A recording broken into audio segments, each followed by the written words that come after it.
There are problems in India, and there are problems between India and Great Britain. We have not made it any better in the last few days.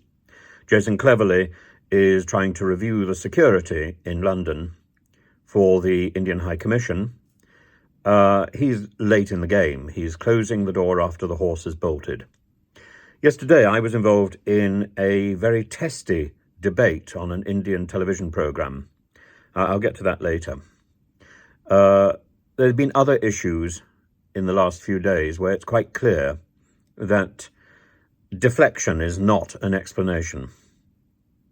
And saying somebody else is wrong does not make us right. Saying that we have failed to offer security in London is not, therefore, a reasonable justification for stopping security of the High Commission in India. It's understandable, and it sends out a diplomatic message, but it is fundamentally wrong. It's the same fault as protesting that Blair was not interrogated while Boris was. What the world condemns today, so for example, the world condemns the invasion of Ukraine, but not in the past the invasion of Yugoslavia, Iraq or Afghanistan. Maybe it should have done. We learn from the mistakes of others and from our own mistakes, and the standards that we should apply today are absolutes. We shall fail, perhaps, but we should not be looking to the past or to other people's errors to replicate or justify our own behaviour today. So when we come to India, the shocking terrorism of the obsessive followers of Amritpal Singh, the separatist leader, the Sikh separatist leader, should be a wake-up call for the UK. There are videos online which you can search for. I don't intend to promote them. That claim that 2,700 police have been killed, boasting about the assassination, for example, of Indira Gandhi in 1984. I remember that very well. It came just a couple of months after Operation Blue Star. The two things were clearly linked. But assassination is no answer. We should be reminded of the impressions. We should be mindful of the impressions that we give. And there's a big difference between dissent and tolerating or promoting terror. And yes, we want to encourage the expression of dissent. We want to encourage the expression of ideas that don't align with our own, indeed. We want a diversity of opinion. And only when we hear what our adversaries have got to say can we possibly formulate a proper response. We need that debate. With good reason, we objected, therefore, when many in the US made efforts to raise money for the IRA, for the terrorists. For Sinn Féin, maybe, but not for the IRA. And the confusion is because we in the UK, I suggest, prohibited debate rather than engaged in coherent and informative education. We need that debate. We need to promote the debate about things that we do not agree with, and at the same time make a clear stand against terrorism. The same could be said about Kurdish independence and the PKK. The impression given often is that foreigners are, particularly America, are helping the PKK, the terrorist effort, particularly in Turkey. Of course it's resented. Of course it's wrong. The Gulenists. There may be good political discussion there. But people who are perceived as promoting terrorism must be stopped. The discussion and the frank exchange of political views is quite okay.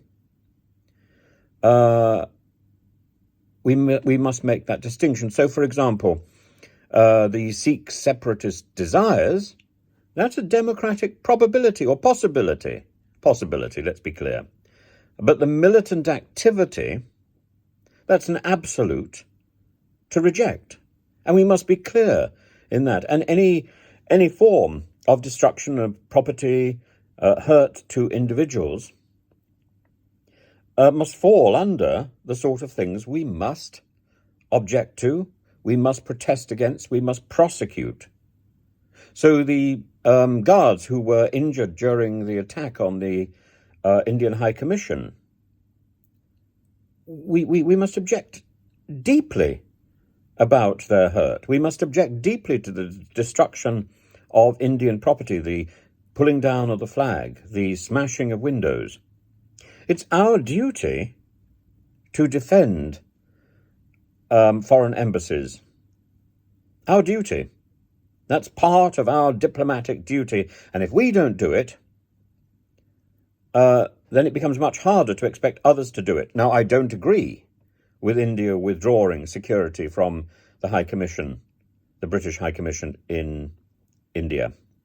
That, I think, is an overreaction, but it's an understandable one.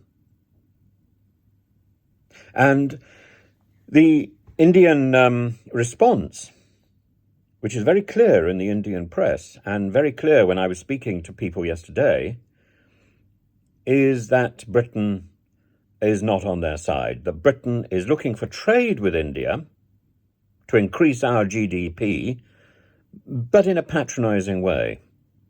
That Britain is not prepared to help India address the issues of terrorism.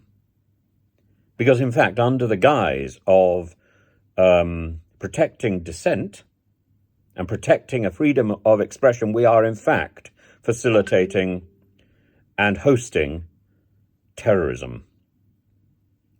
That the offices of the Amritpal Singh organization can be found in Hounslow. I don't know if that's true, but that is the impression that is being put forward in the Indian press and the Indian media, and it's convincing. I think all this also comes on the back of the critical documentary by the BBC of the Indian Prime Minister, Narendra Modi. And Narendra Modi, of course we should examine people.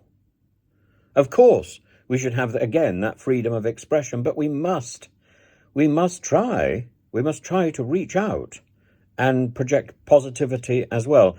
And the combination of that documentary and the lack of security that we provided for the Indian High Commission sends a signal that we do not care and that we have contempt for India, and at the same time we want to exploit Indian trade.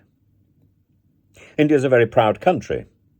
We must approach India as equals, parity, not as former imperial masters. We are not that.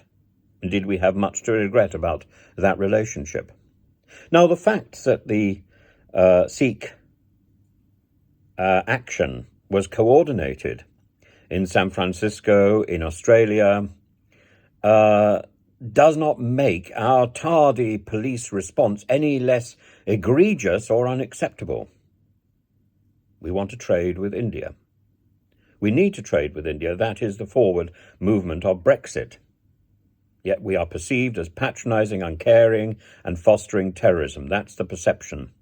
And it will take time to sort this out, to change that perception, to change what we're doing. And we need to improve the image that we project abroad. We need to improve it quickly. I I felt very much on the back foot in this debate. And indeed, all I could really do was to say that we have an incredibly failing Home Office, controlled by one of the worst Home Office ministers that we've ever had, and we have a demoralised police force. And at the same time, our newspapers, our media, have not seen this story of the attack on the Indian High Commission as something of a priority. In fact, it's squashed on the back pages of most newspapers. It doesn't register with our media.